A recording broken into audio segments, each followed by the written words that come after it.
Hey, what's up guys? I hope that all of you are doing well. So today in this video we will talk about a new update that I received on my Samsung Galaxy A34. So I have got some multiple new updates on my Samsung Galaxy A34. So today in this video we will check out those updates. So first up, make sure to update your device to get this circle to search feature.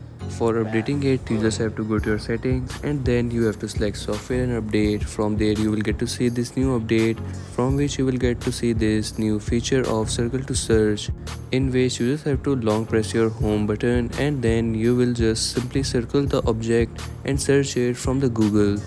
Or if you are in a website that is in some other language, you can also translate that by simply one click.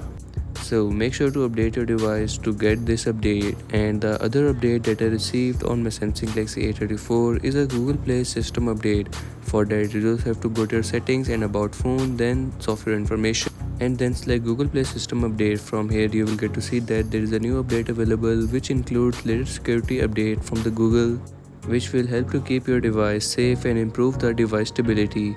And now to update it, you just have to simply click on download and install, and it is a 30 MBs of update. First of all, it will download the update as you can see over here, and after completing the download process you will get to see that your device needs to restart now.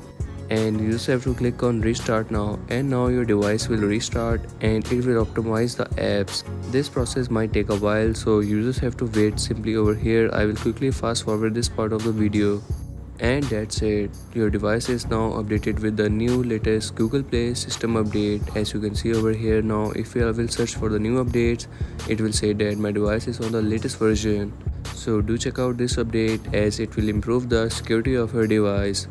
And also let me know in the comment section that have you received this update or not. And if we talk about the 1 year 7 update, so the beta version was to be released in the month of August, but there is no beta version release yet, so the update might be delayed. And that's a wrap for today's video. These were some of the new updates that I got on my Samsung Galaxy A34. So do check them out, and if you're new on this channel, make sure to like and subscribe.